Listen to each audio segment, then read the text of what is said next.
हिमाचल तहलका news channel में आपका बहुत बहुत स्वागत है। आइए शुरुआत करते हैं इस खबर की।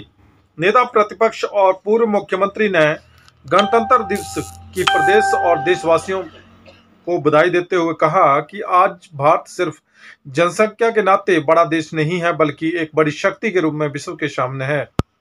जयराम ठाकुर ने कहा कि देश की आज़ादी के लिए लड़ने वाले स्वतंत्रता सेनानियों, देश की रक्षा करने के लिए जान न्यौछावर करने वाले सैनिकों को नमन करते हैं। उन्होंने कहा कि पीएम मोदी के नेतृत्व में देश विश्व शक्ति के रूप में आज विकास कर रहा है।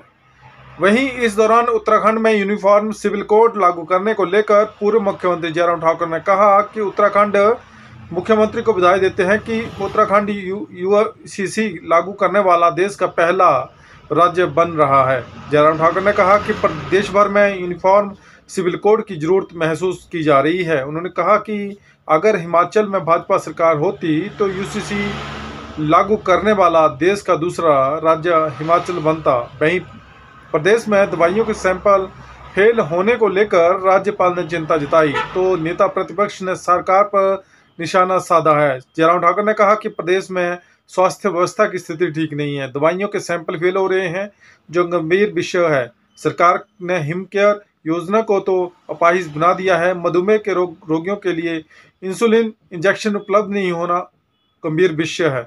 जयराम ठाकुर ने कहा कि वर्तमान सरकार को अगर हिम केयर पसंद नहीं तो अल्टरनेट योजना बनाए। उन्होंने कहा कि मुख्यमंत्री को राजनीति से ऊपर उठकर काम करना चाहिए और सोचना चाहिए कि जीवन से बढ़कर कुछ नहीं है। वहीं आईजीएमसी में कैंसर रोगी को इंजेक्शन न मिलने को लेकर जयराम ठाकुर ने सरकार पर हमला बोला है। जयराम ठाकुर ने कहा कि वर्तमान सरकार ने मानवीयता खत्म कर दी है। उन्होंने कहा कि बेटी उम्र से छोटी होने के बाद भी परिपक्व और मजबूत है। बेटी को लेकर सरकार का रवैया अमानवीय दृष्टिकोण है। इसके अलावा जयराम ठाकुर ने पूर्ण राज्यत्व दिवस पर मुख्यमंत्री के भाषण पर भी निशाना साधा है। जयराम ठाकुर ने कहा कि पहले कभी भी पूर्ण राज्यत्व दिवस पर मुख्यमंत्री ने ऐसा भाषण नहीं दिया। जयराम ठाकुर ने कहा कि मुख्यमंत्री ने भाषण के एक बड़े हिस्सा राजनीतिक था। उसे मंच पर मुख्यमंत्री केंद्र सरकार और भाजपा पर बयानबाजी करते हुए नजर आए, जो उचित नहीं है। जयराम ठाकुर ने कहा कि मुख्यमंत्री के पास 2 साल के कार्यकाल के बाद भी भाषण के लिए सामग्री नहीं है। ऐसे में वह राजनीतिक बयानबाजी कर रहे हैं। प्रदेश में केवल मीडिया कर्मियों और विधायकों पर एफआईआर दर्ज की जा रही है। प्रदेश में लगातार हत्याओं के मामले बढ़ रहे हैं।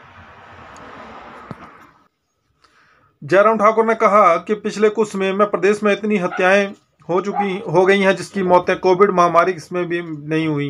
जयराम ठाकुर ने कहा कि यह प्रदेश के लिए गंभीर विषय है। जयराम ठाकुर ने कहा कि मुख्यमंत्री के प्रचार की जिम्मेदारी देख रही कंपनी उनके खिलाफ एक पेज चलाती है। इस पेज पर निजी तौर पर उनके खिलाफ अभद्र टिप्पणियां और झूठा प्रचार किया जा रहा है।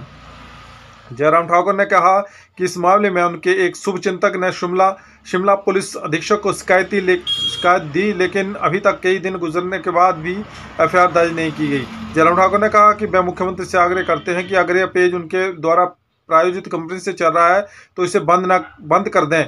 इस पेज पर बेहद झूठ और निम्न स्तर का प्रचार करके पार्टी के राष्ट्रीय नेताओं के खिलाफ किया जा रहा है। जयराम ठाकुर ने सवाल उठाने की क्या एसपी शिमला को आदेश दिए हैं कि मुख्यमंत्री के खिलाफ आने वाले पोस्ट और व्यंग्य पर ही एफआईआर दर्ज की जाए। आप सभी हिमाचल तहलका न्यूज चैनल के इस खबर में बने रहे। आपका बहुत बहुत धन्यवाद।